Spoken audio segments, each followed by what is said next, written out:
Hello everybody, good evening and welcome to the United Stand. This is your latest Manchester United news as Erik ten Hag faces a summer of transfer confusion with Manchester United's sale situation still very much up in the air and at best delayed. What impact does this have for Erik ten Hag? Of course, he's got his total focus at the moment on the Europa League, top four and potentially the FA Cup as well.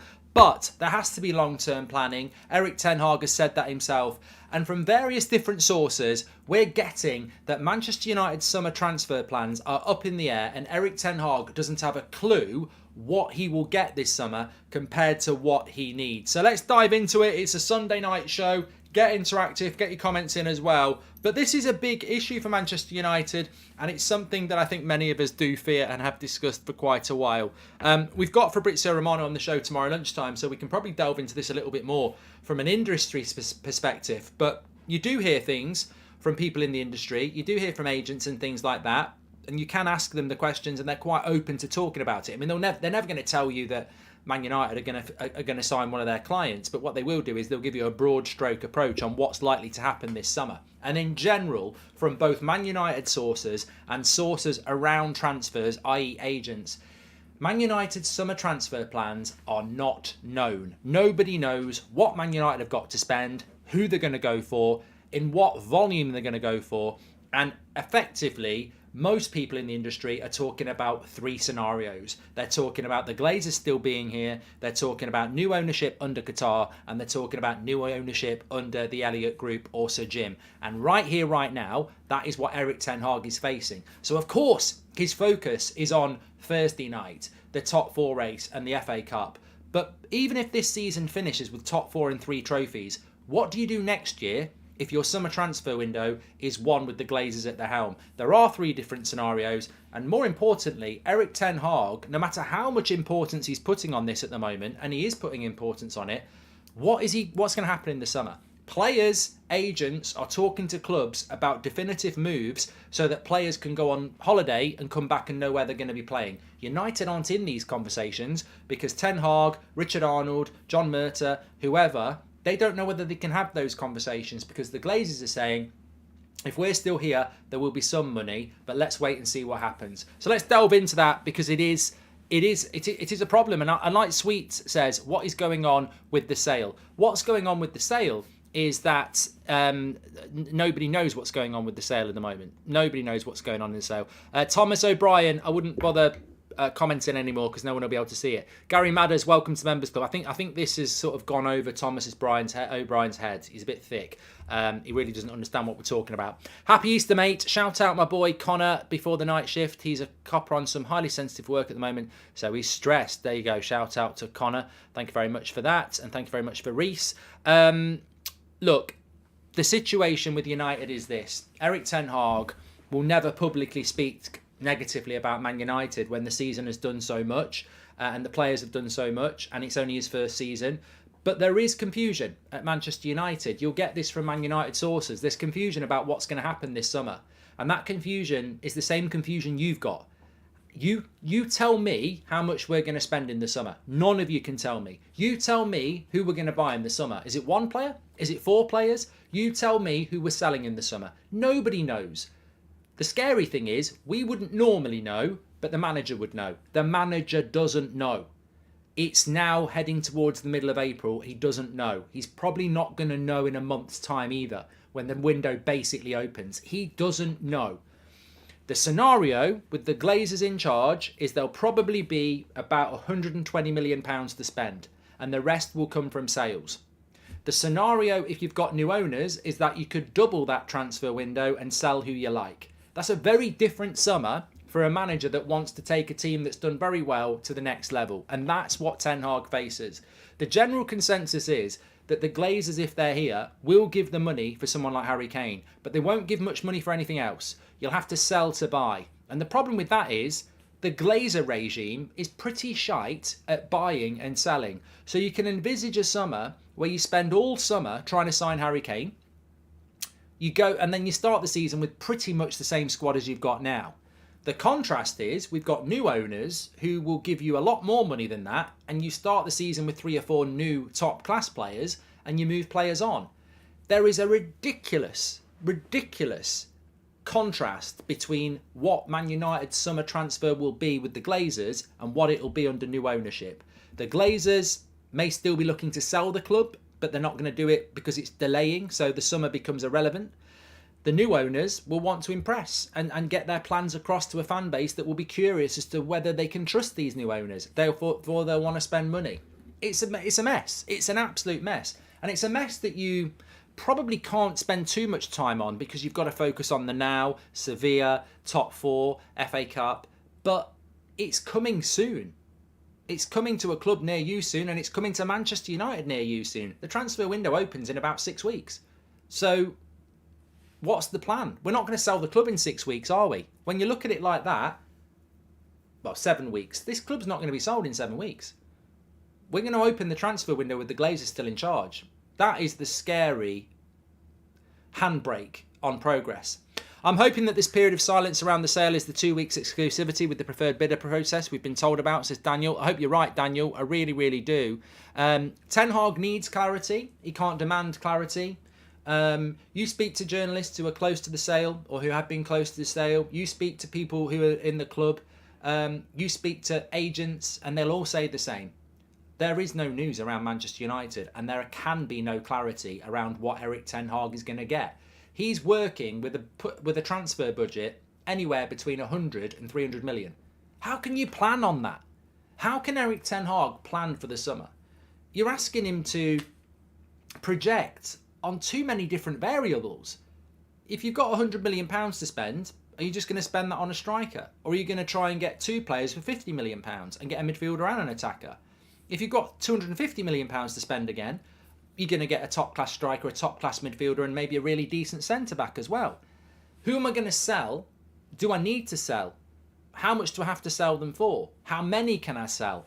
All these things are very, very difficult to assess.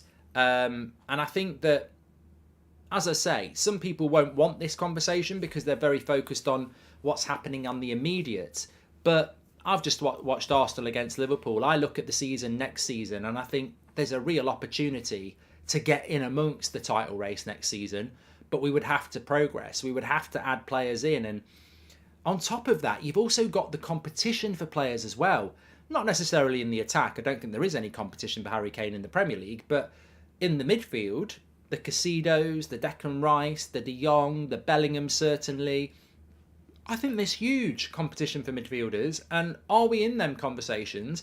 Or are we doing what we did last summer where we're like, well, we want De Jong, so we're not going to talk to anyone else at the moment. Where's the one thing about this United recruitment team is they can't multitask and they're not quick. So I can see a scenario, even if we get new owners in, I can see a scenario like Chelsea, where basically the new owners didn't get the club until the start of July, by which time a lot of good deals had been done. So they were chucking money at everything they could. They wanted Rafinha. They didn't get him. They got Sterling. They got Koulibaly. You end up a little bit desperate. I would like, from the great work that Ten Hag's done in his first year, I'd like a more strategic approach to his second summer transfer window. It doesn't look like we're going to get that at the moment. Evening, Mark. I don't know anything about takeovers. Is there some sort of timescale on this, as Warrior? Look, I can't speak. I can't give you an update on the sale at the moment because nobody can. Nobody really knows what's happening. Ian White, thanks for being a member for 44 months. Wow. Happy Easter, Mark, to you and your family. Happy Easter to you, pal, as well. Of course, it's Easter Sunday evening. Sorry, I forgot to say that. But I think that it's really difficult because the sale dictates the next step of this football club. Never before. I mean, look, the sale of a football club is huge. It's not like signing a right back. The sale of a football club. Look, the Glazers has dictated the last 17 years of United. For many of you, that might be most of your life. For me, it's 50% of my life, really, supporting Manchester United. And that's a long thing. And that's what she said. And it really is. Like, the sale of a football club is really big. And I think that it's going to take a while, says Maniero. It's so big. It's so big, the sale of a football club. I said this back in November, and some people told me I was wrong. I said you can't sell a football club in 3 months. And that's what they were saying they were going to do. And here we are in the middle of April, and we're not close to a sale. So the best case scenario for me, and this is pure speculation and it's pure guesswork, the best situation for me is that somehow by the end of April, we decide who we're selling to, and then grown-up conversations go ahead that there is a budget to spend big in the summer. But I don't know how that works, because the Glazers will still be in charge. I actually think we might have another painful summer, and really our future starts somewhere around next season. And, next season becomes a bit of a, another big challenge. I've said this before and I'll say it again. I don't think, and maybe it's because I'm a bit long in the tooth, but so have you. So are you. How many summer transfer windows have we gone into in April and May and said, we need to buy 5 and sell 5? And ultimately, you never sell 5. You never do it. I remember last season, I was saying Dean Henderson needs to go, Eric Bailly, Tellez, Pereira, and a couple of others. They need to go. And that was on top of the fact that we knew Matic, Pogba, Mata, Cavani were all going to go on a free. None of that happened the year before, the year before, the year before. So I'm not going to sit here and predict that we're going to sell a load of players this summer, because I guarantee you we won't. Not under this regime. I just don't think we will. So I think that, the way things are going at the moment, I can't see how we're going to speed this sale process up enough to benefit what needs to happen this summer. I think any football club... Let's look at the scenarios again. We'd rather have the budget to spend during the summer secretive so that our rivals don't suck us dry, says Godwin. I look at this summer transfer window, and I somebody said you should do a video on this. Well, I'll summarise it for you in a minute or less. If the Glazers are in charge of Manchester United this summer for whatever reason, maybe they're delaying the sale, maybe they're not going to sell, I don't know. But if the Glazers are in charge for this summer transfer window, just look at every other summer transfer window where it's the second season for the manager. The maximum we'll spend is 100. So I think we'll spend about £100 million this summer if the Glazers are here. If you have new owners, double it, and maybe a little bit more. What summer do we need this summer? We need, with Ten Hag having been here a year, having done fantastically well in the Cups and in the top 4 race, this summer, after 1 year in charge for Ten Hag, and I would put good money on this, is what he wants to do. He's come into that club with no knowledge of the team. He's asked for 4 or 5 players. He's got them. We've probably over-exceeded this season. He's spent a year with that squad. He will know what players he wants to go, and he will know what players he needs to bring in. And I would guarantee an honest answer from Erik Ten Hag, which you shouldn't get at the moment because we're still playing games, and you wouldn't get anyway, even in the summer. I think Erik Ten Hag would look at that first team squad and say, 8 of those players need to go, but I need to get rid of 5 this summer, and I need to bring 4 in this summer. I need 5 out, 4 in. And I'm not talking about Eric Bailly and Tellez, they've got no future. I'm talking about players I've been working with this year. 5 out, 4 in. That's not going to happen under the Glazers. If the Glazers are still here, that's not going to happen, because they never get rid of the deadwood, and they're not great at recruitment. So the progress we need to happen can only happen under new owners. And we've got this massive contrast, this massive confusion between what Ten Hag will want to happen and what the Glazers can deliver. And logically, I think where we fall into here, in a very simple way, is that I think the sale talks are going to go on and on and on and on, which means the Glazers want to sell. I don't think they're going to say they're staying. I think they're going to be on about a sell. Like, we want to sell, but it's taking time. But we'll still be competitive in the transfer market. I think we're going to get the worst scenario, where the club's still up for sale, and the Glazers say, we will still be doing transfers, but we're still trying to sell the club. Well, the problem with that is, when somebody's trying to sell the club, are they really committed to spending the way that we need to spend? So I can see a bit of a half-arsed approach to this summer transfer window, where we do a status signing, a Harry Kane, but we don't clear the decks. Look, a lot of people would say, let's sell McTominay, let's sell Maguire, let's sell Henderson, let's sell a couple of other, Brandon Williams, let's sell a few others. I think if the Glazers are here, we sign Harry Kane and we sell Henderson. I can see McTominay, Maguire. I can still see those players being here next year, or equivalents to that. I don't see a big clear out, and I don't see a big amount of incomings. I can see us treading water this summer if the Glazers are still in charge through the summer, which is such a shame because momentum is stopped then. The January transfer window was a mini glimpse of what I think will happen in the summer. You look at what Liverpool did with Gakpo. You look at what Arsenal did with Trossard, that Polish centre-back, Jorginho. You look at what Chelsea did, which was ridiculous, but they bought a lot of players. United did nothing. Sabitzer and Weghorst on loan. So I can see a similar sort of summer transfer window where it's more about treading water than being progressive, because how can you be progressive when the club's up for sale? On Martial being sold, I love him, but he needs to go, says Brandon. Anytime we bring in a striker for competition, his levels hit the floor. We need better mentality than that for a cohesive squad, says Brandon. Thank you very much there. Sam Platt says, anything positive? Sam, I don't know. Go and eat an Easter egg. I don't know what you want me to say. I don't... I think where the team is at the moment is ridiculously positive, but we're Manchester United and the standards are not fourth place. They're not Carabao Cups. They're Premier Leagues and Champions Leagues. I think we've got a manager that can take us there, but he's got to be supported off the pitch. And at the moment, I don't see how he's going to be supported off the pitch in the most important period of the season to do that. You look at last summer, the momentum from this season came from the players he brought in the summer. I'm concerned, and I think a few people are concerned, and I think Erik ten Hag is concerned, that this summer transfer window, through no fault of his or ours, could actually end up being a bit of a handbrake on progress simply because of the Glazers. If we can get new owners in, I think it's a massive positive. But again, unfortunately, we're still talking about the G word. We're still talking about the Glazers and how they're going to impact the summer. In the short term, there's plenty to be positive about. You don't need new signings to win the FA Cup, get top four and win the Europa League. But next season, having just literally watched Arsenal in a title race playing against Liverpool, I look at how United can be there, but we've got to have another big summer, and I just don't think the Glazers will provide it. I really don't. Which is interesting because there's two bits of story I was going to bring in, actually. Apparently, Bayern Munich are willing to let...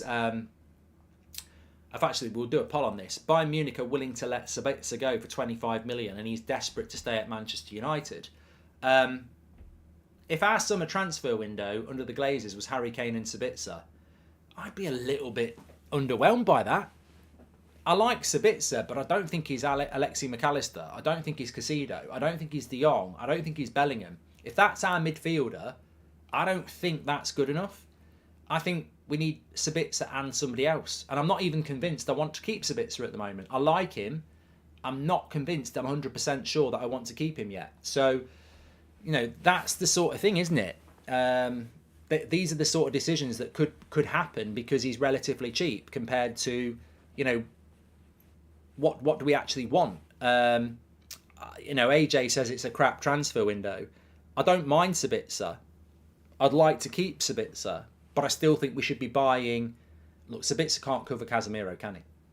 I want a Sabitzer and a Bellingham. I want a Sabitzer and a De Jong. I want a Sabitzer and a Rice or someone like that.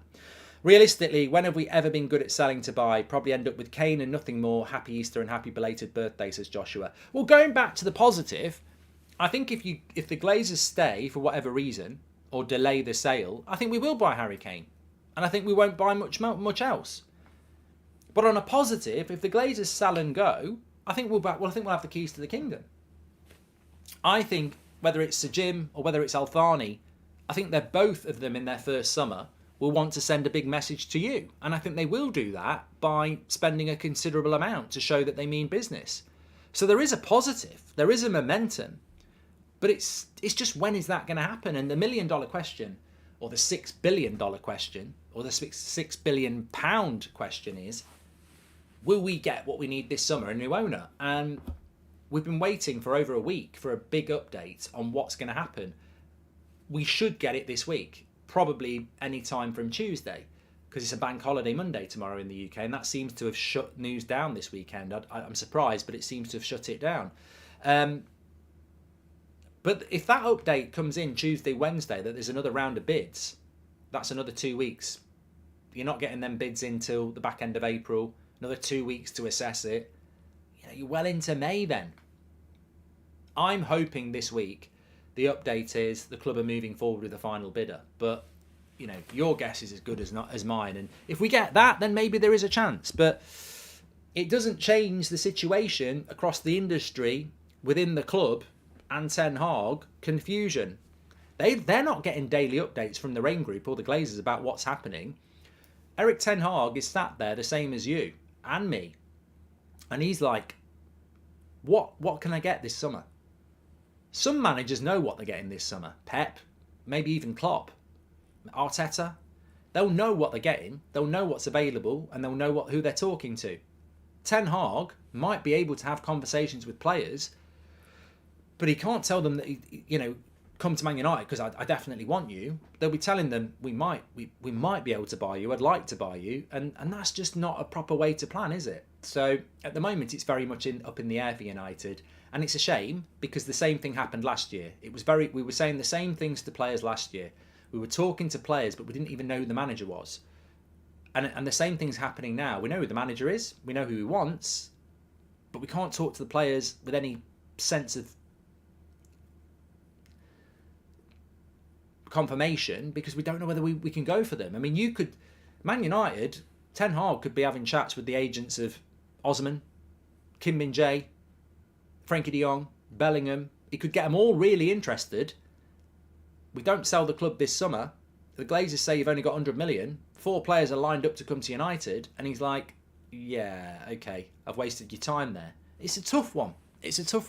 And as I say, the short term can sort of blind the long term. But this is coming very, very quickly. This summer transfer window is coming very, very quickly. I suppose I could have just said this at the start. United are not prepared for this summer transfer window. Just the same as they weren't prepared last year. Different circumstances last year. Different circumstances this year. But United can't, I know a lot of us think we need a better director of football, we need better recruitment, we need better negotiators. But in fairness to Murta and co, how are they supposed to negotiate anything at the moment when they don't know what they're negotiating with? It is a bit of a mess, and we need some forward movement because I genuinely think we'll struggle with the squad that we've got if we just add Harry Kane to it to compete for the title next year. If you want Kane, just stick Scooby-Doo up front, says Fat Kid. It's a shamble, Mark, says Malps. Yeah, and look, some people probably won't be as bothered about it as others are, but the cold, harsh reality is that it all comes down to the Glazers, it all comes down to greed, and it all comes down to the fact that they'll take as long as they can to get as much as they can. They've got no interest in the summer transfer window. They've got no interest on whether Man United will win the league next year because of a good window or not. They're looking at an exit strategy. Hi, Mark. Do you really think Ten Hag would want to sell McTominay and Maguire in the summer? I really think we should. Love your shows. Keep up the great work, says Govind. Well, look, I saw something today, actually. Let me just have a drink. I saw something today about, and I don't know how true it is, but it was Newcastle again. It was Scott McTominay again. And it was £50 million. And I was like, I mean, there's definitely something not true in that story. Scott McTominay's not worth £50 million. Great goal yesterday. I've been very critical of Scott McTominay. It's never personal. I just don't think he's a particularly good footballer. But we were missing chance after chance after chance yesterday, and he took it. And we saw him in the international break, he took it. I think McTominay's finishing in and around the box is good. The way he places the ball, the way he hits the ball. I'm not talking about his shots from the edge of the box because they can be a bit wild. But when he's in the box, he's quite composed. And he took it really, really well. And he deserved the credit for that because that was a big goal. The first goal was always the big goal when you've missed a lot of chances. So I'll ignore some of the mistakes he made in midfield because... And he got booked again yesterday, didn't he, as well? We know what... Look, McTominay, I've always said this, you want him as far away from your penalty box as possible and in their box as much as possible. But he's not a £50 million player. I mean, McTominay is good in the air and he's good at finishing in and around the box. They're his two strengths. I don't know how good he is. I said this about Pereira. I always liked Pereira. I remember saying years ago I thought Pereira was going to be a superstar for Man United. It never quite worked out. and I was happy to see him be sold. And I always said about Pereira, and you might remember it, I don't know what he is. And what I meant by that is I don't know whether he's a championship player, a mid-table Premier League player, a lower level La Liga player. I don't know what Pereira is. And it was very hard to see. And fair play to Fulham, they've proven that he's a mid-table Premier League player. And in fact, they're above that. So Pereira's actually found what he is away from Manchester United. And I think Scott McTominay's very similar. You know, I've probably said in the past I don't think he's good enough to play for Preston. But I don't know what McTominay is. And I could see McTominay playing in an Everton midfield and starting for them every week and being okay. But I think he's got to leave Manchester United because I think he's the sort of player that needs to play every week. And I can't see Liverpool, Chelsea, Arsenal, Man City, Spurs ever looking at McTominay and going, we'd start him every week. Some of them might want to put him on the bench, you know, I don't know. So I think McTominay needs to leave. I'd be very interested to see where his career went, and I would wish him all the best because it's not personal, it's just frustration. I don't think he's good enough to start for Man United. The story around Newcastle seems to have a lot of legs. It's well sourced, it's local reporters. There's definitely interest, and there was definitely approach in January. But he ain't worth 50 million. He's not worth 50 million. I mean, the modern market is hard to assess, but I would say Scott McTominay, if United offered 30 million from Everton or Newcastle, I'd take it. If you can get anything above that, great. Do I think Eric Ten Hag would cash in on McTominay? I think it depends on Scott McTominay himself. Look, I enjoyed McTominay's performance yesterday. That's why I gave him a 7 out of 10. I thought, you know, I'm more than happy to be praising a player. It's all I want to do. But I will be critical of a player because it's not, like I say, it's not personal. It's an entertainment business. They're wearing a shirt we all adore, and they've got to own that shirt. And I don't think McTominay's done that enough recently. But you know, that goal was massive yesterday. I think it's down to him. The same with Lindelof. I think Lindelof's going to knock on the door of Ten Hag and say, I want to go because I want to play. And I respect that. And I think McTominay's got to do the same. I don't know whether he will. Some people do it, some people don't. These Glazer Prats constantly dickers around. I've had it, Mark. I've had it. I want them out and gone. Glazers out. Also, happy belated birthday, says Summy. Thank you very much. Scott likes spinning into space and carrying the ball with a decent shot and can occasionally pick a pass. He's a B-Tech Scottish Lingard, says Brandon.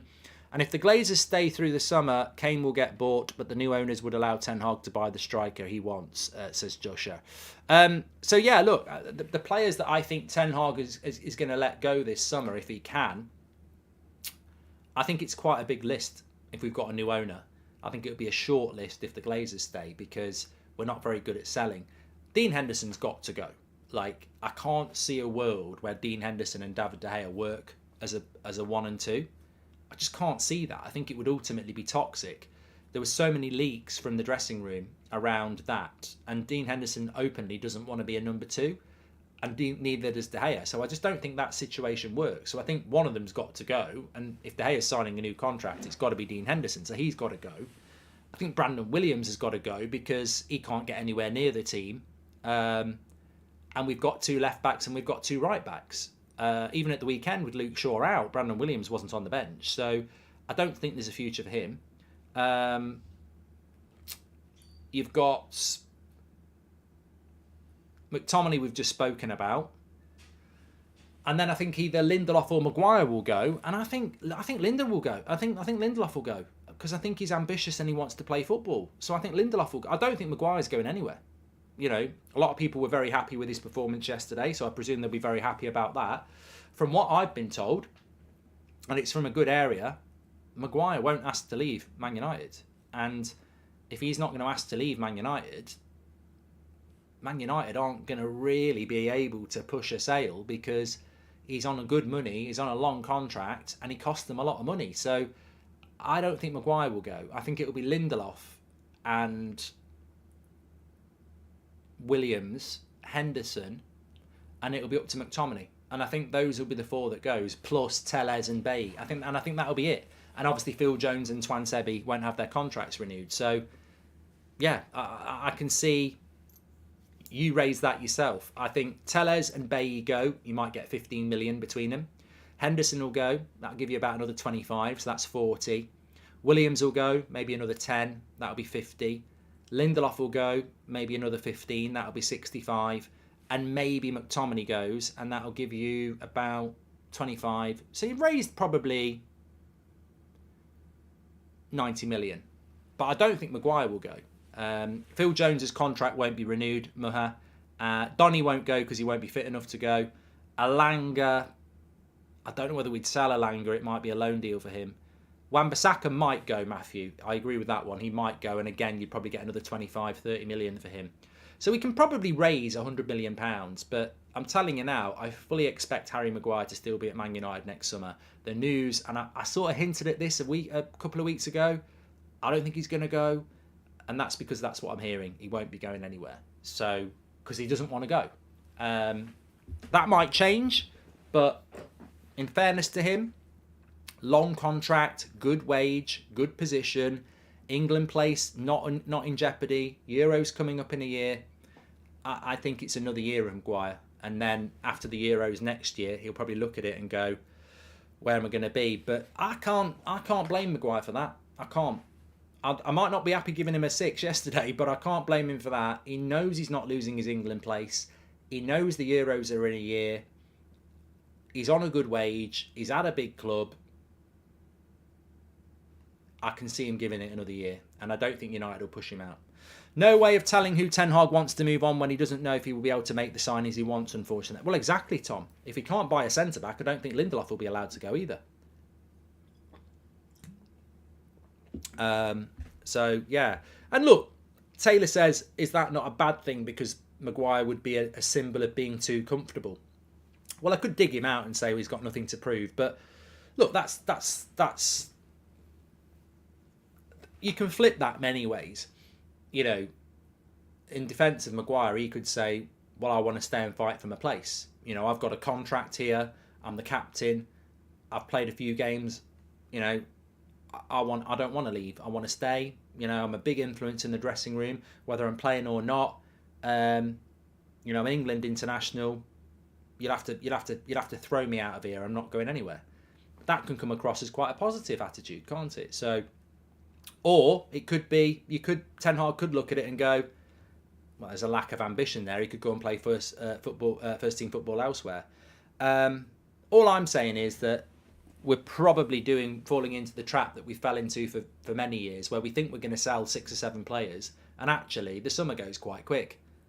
You know, the season won't really finish until mid-June. Then we'll be on tour in July, and then the season will start in August, and it's gone. And then suddenly it's the end of August, and a lot of these players you thought or predicted were going to sell in May won't be sold. So I don't know. I mean, look, I'm sort of falling into the trap of what we started the show about. It's very hard to predict what's going to happen because I think the ownership model changes it. If you've got new owners and they say to Ten Hag, what players do you want? And he goes, I want a centre-back, a right-back, a midfielder and a striker and a goalkeeper, then you've got to sell a few players to make room for them. If it's the Glazers and they're going, yeah, you've only got £100 million, Harry Kane, you're probably not going to sell anybody because you can't sell Lindelof or Maguire if you're not buying a centre-back. So, again, everything feeds back to that, doesn't it? There's a massive amount of confusion with Ten Hag's summer because he doesn't know what he's got. Kim Min-jae is available for £40 million. You can't bid for Kim Min-jae if you haven't got £40 million because you've only got 100 to spend on Kane. So you don't sell Lindelof. You don't let Maguire or Lindelof go because you can't buy a centre-back. So I think if the Glazers are still in charge over the summer, we probably don't sell anyone in the centre-back position. How long do you think Rashford will be out for, Dan? Well, we will hear. We will hear very, very soon on that.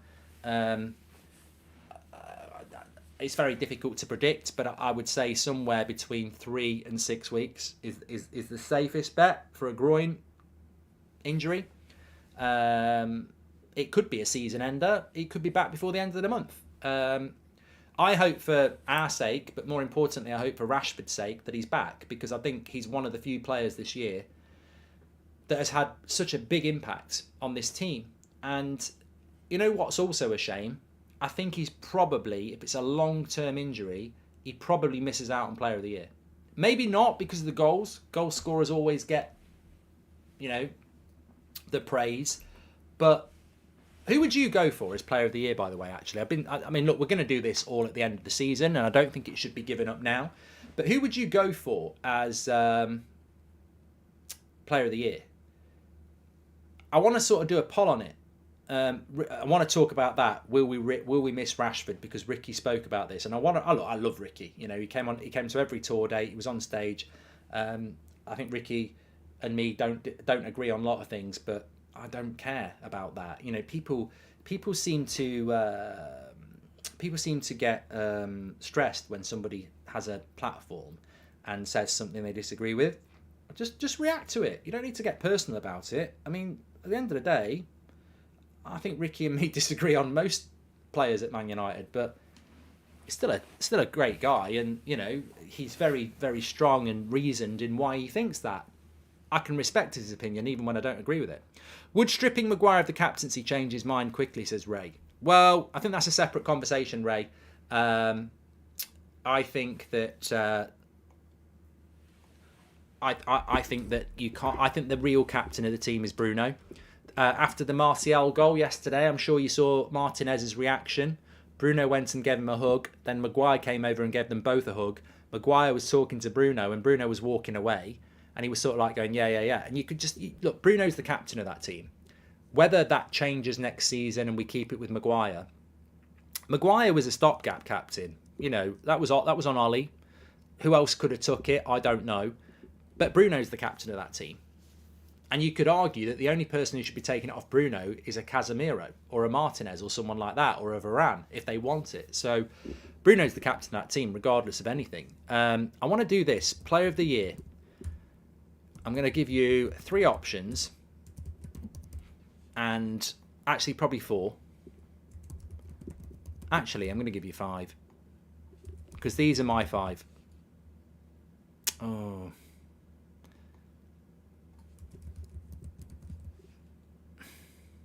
can only do 4.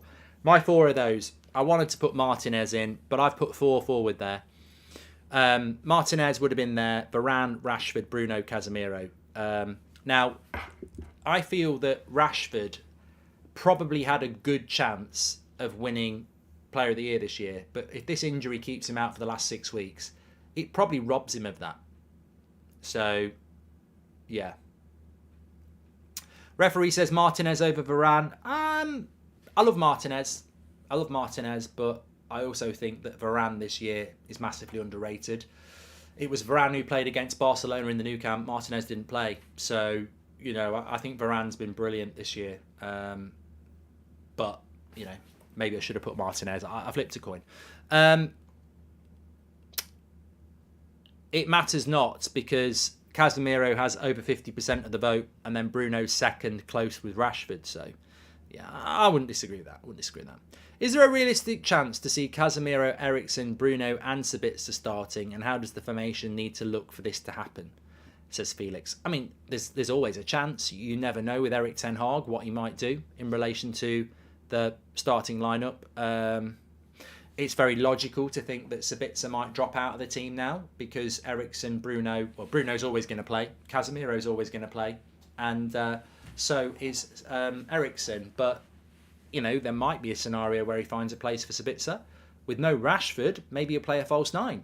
Maybe he'll play a false 9 that's Bruno or Sabitzer. So maybe he'll put Bruno back on the wing again. You just don't know. Just because Sancho and Antony have played well, people think they're going to be the wingers, but I wouldn't be surprised if he, drifted back to playing. I mean, there's so many permutations, because if Martial can't stay fit, I'd rather see Bruno or Sabitzer playing as a false 9 than play Weghorst, because they're quicker. So I don't think it's the end of the road for Sabitzer. I think he's had quite a good week, if I'm being honest. McTominay Player of the Year for his brace against Spain, says Ronan. And if we had sold Hendo, Tellez and Bailly last summer, That's 40 million for Gakpo, even without the overspend. We must sell players this year, says Glennie. Well, again, we're not great at selling. And you've just described a scenario that I think a competent football club would have done. But obviously we didn't. What's the update on Garnacho, says somebody. I think he'll be back by the end of the month. But that's not guaranteed. Thoughts on Watkins from Villa, says Jack. He's doing a great job for Villa. I don't know why he'd want to leave Villa, but he's doing a great job for Villa. I'd welcome Watkins at Man United if he was our bench striker, but I don't know whether he'd be happy being a bench striker at United compared to starting, which is, I don't think he's good enough to do that. But he's having a very good run, as are Aston Villa. I mean, we've got to play Villa in a few weeks' time. Look, Sevilla on Thursday is a massive game, isn't it? I think we will see Martial start. I think he'll play Sancho and Antony with Martial as the striker. I think the midfield three will be Casemiro, Eriksen and Bruno. And hopefully Shaw will be back. It'll be Martinez, Varane, either Delo or Wan-Bissaka and De Gea in goal. Arguably our best team without Rashford. But I think there is hope for McTominay and Sabitzer and Maguire, because I think against Forest away, I can see him resting Varane again. I can see him taking out Eriksen again to give him a rest. So I think that we will see rotation against Forest away because it's only 3 days after Sevilla. So I think Ten Hag's very wary at the moment of what happened with Rashford and this concern of losing. The one that worries me the most is Rafael Varane. I think he's stayed fit for most of this season for a ridiculously long period of time. I mean, the only injury I can think of with the Varane was the one that he picked up that nearly kept it. Was it against Chelsea? And then he was going to miss the World Cup, but he was back. So I think Ten Hag's going to be very careful with Varane. So I think he will keep him. I think he will rotate him. And I think Forest is probably one of the last games where you could probably do that. So I think we will see some change next Sunday against Forest. But and we should be able to beat Forest, even with the likes of McTominay and Maguire playing, let's be honest. And that's not being offensive to them, but I think we can rotate in those games.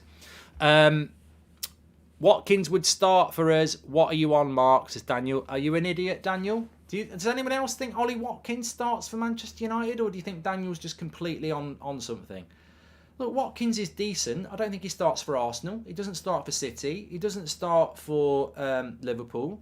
He doesn't start for Spurs. Obviously, he'd start for Chelsea because they haven't got a bloody striker. I don't think he starts for Man United. I don't think he starts for Man United at all.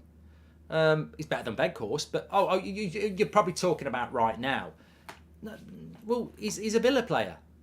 To be a Man United player, you've got to buy him in the summer. I'm not buying Ollie Watkins in the summer. I'm buying Osimhen in the summer. I'm buying Ramos in the summer. I'm buying Harry Kane in the summer. I'm not buying Watkins in the summer. I can't take Watkins from Villa now. Of course he starts ahead of Weghorst and an injured Martial. I mean, bloody hell, of course he does. But we're not living in a fantasy. You just asked me, is Watkins good enough for Man United? No.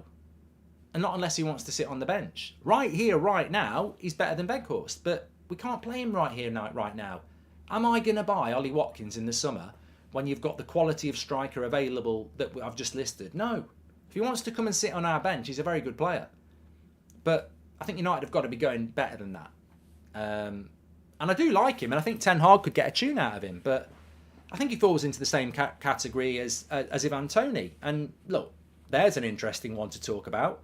I'd take Toney over Watkins, but I don't think that's going to happen. I don't think he can go. But no, look, right here, right now, Watkins is better than Weghorst, and he's better than an injured Rashford and an injured Martial. But we can't sign him right now. I'd really like him as the bench option at United striker, but I wouldn't take him as the first choice striker. Never in a million years, no.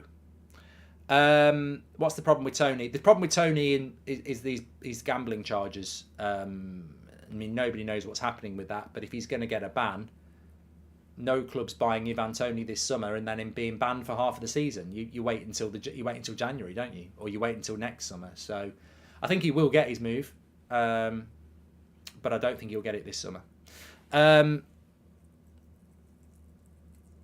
What do you think about Callum Wilson? Says Tom. I think Callum Wilson was always a good striker. He just had injury problems. I think Newcastle have benefited from it. I mean, Newcastle have got a great combination up front. Isaac and Wilson. What a combination to go with there. I don't really know why they bought that Craig Gordon.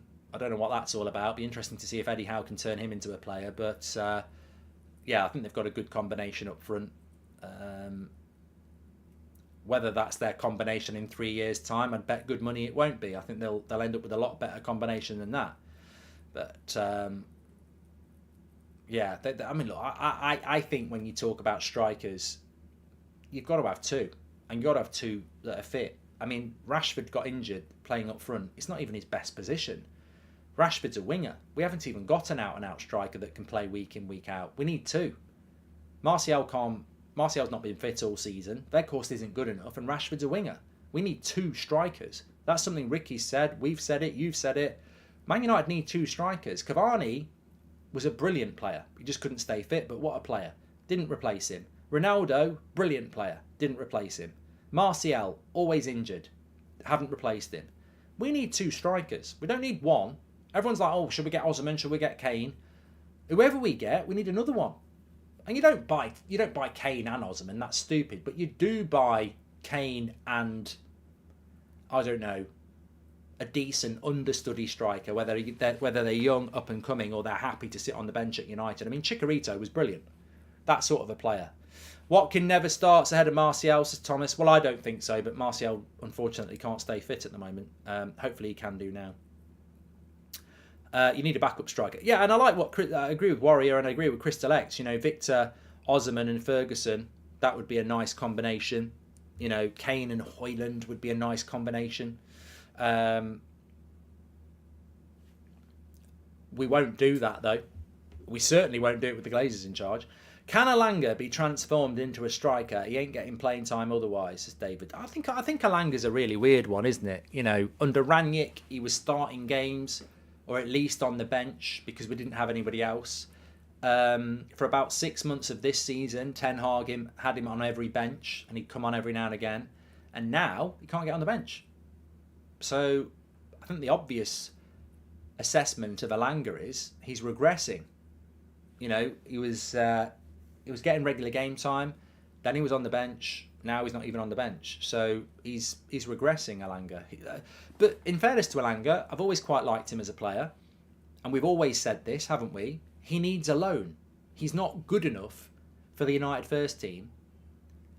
He needs a loan. He needs to develop, and that's not been afforded to him because, in fairness, he's probably been kept as a body in case, you know, because we're quite short, but his development has suffered because of that.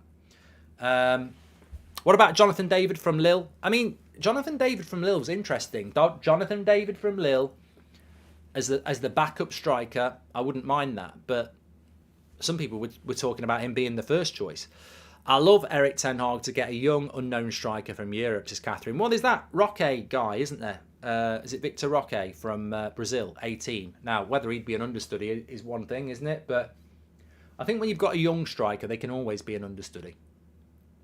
But you need the money. You need the money for that. You know, you need the money. Evan Ferguson would be great. We need to offload some players, says Austin. And Ndika on a free would be a brilliant signing, says AJ. Yeah, centre-back. Marcus Thuram would be a decent one as well, maybe as a backup striker. He'd be very cheap as well. I think he's out of contract in the summer. Look, I wouldn't be opposed to that. I would not be opposed to Thuram coming to Man United and sitting on our bench with, you know, Harry Kane or Osimhen as the first choice. I wouldn't be opposed to that at all. I think we need two strikers. Do I think we'll sign two strikers this summer? I don't know, but I think we do. I do think we need them. Could get Rabiot and Tielemans for free, says Ramo. There's a few interesting summer transfer windows. I think Frimpong is incoming We're going to talk to Fabrizio tomorrow, but there's a lot of noise around Frimpong to Manchester United, which I think means Wan-Bissaka's being sold. Ramos and Ferguson, says Darren. God, there's so many combinations of strikers, isn't there? There's so many good strikers out there. I think Benfica have some incredible talent in the team. We need to get Ramos and Silva from there, says Marsha. And what about Tielemans? He run out of contracts, says Stiri. I don't know. I don't know about Tielemans. The fact that he's free makes it possible, but I'd be a bit worried about his mentality and consistency this season for Leicester. What do you think about Jimenez from Feyenoord? Says Tom. I don't know loads about him. I mean, I'm not going to pretend that I watch lots of the Eredivisie, but I don't think you can discount anybody in that league because Ten Hag knows it so well. Look, I trust this manager. If he wants to go and buy a player from Eredivisie, I think there's a bit of an arrogance about it from some people in the media because they're like, why is he so obsessed with a league that's not that good? But I think that's just so hypocritical when you say how many great Dutch players have there been in the last 20 years? Bloody loads. So picking up players from the Eredivisie, so what? Like if they're going to be a big player of the future, so what? And look at Malacia. I think that's been a really interesting signing, and I don't think he looks out of place, even though he's still developing. Glazers delay sale up to the price if we get Champions League, says Nate. Well, that's the fear. If they're delaying the sale until the end of May, the summer transfer window's gone, isn't it? If they're not going to even agree a deal before the end of May, we're screwed. Because the transfer window opens at the start of June.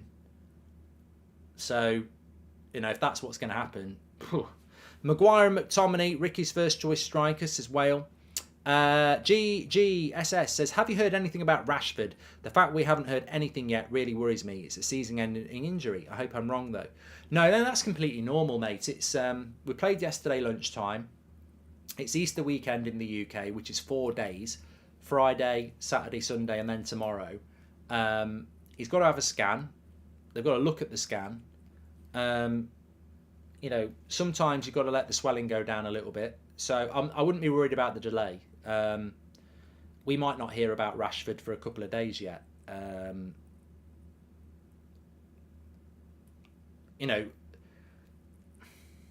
We'll be very lucky if it's just a minor strain. Just the way he wanted to come off straight away, the way he was walking, he knows he. I think it's a groin. I think it's a groin injury and probably involves a bit of a tear. Which sounds a bit horrible in that area if you think about a tear, but it's a muscle, isn't it? So I think we're looking at 3 to 6 weeks. But, I watched Arsenal today. Saliba not playing. These things happen to everybody. Everyone's picking up these injuries. Always comes down to luck. If you can get lucky and not pick up many injuries, you're going to put a better team out each week, aren't you? Casemiro comes back, Rashford goes out. It's just bloody typical. But that's what happens with football. That happens in a normal season, let alone a season where people are playing a ridiculous amount of games like they are. And look, Rashford's just had 2 weeks off. It's just unlucky. If he'd have gone on England duty, he'd have been training, might have played 2 games. He had 2 weeks off, plays 3 games in 6 days, picks up a groin strain. It's just how it goes. These things happen. They happen. Anyway, look, I've really enjoyed it. Sunday night show. We don't get to do many Sunday night shows, and we won't be doing one next week because we're playing Forest in the afternoon. But the Sunday show was always the flagship show for the United Stand. We only used to do it. Amazing, isn't it? The United Stand used to be one show a week on a Sunday night at 8 o'clock, and now look at it. We're around every night. Every morning at 10 o'clock as well, and I will be back in the morning for you as well. A few people asking about a certain player, which I'll give you an update on tomorrow. But thanks everyone for watching. Really enjoyed the show. Hope you have as well. Please smash a like on the video and make sure you subscribe. And I'll see you tomorrow at 10 o'clock. Take care, everyone. Stay safe. Thanks for watching.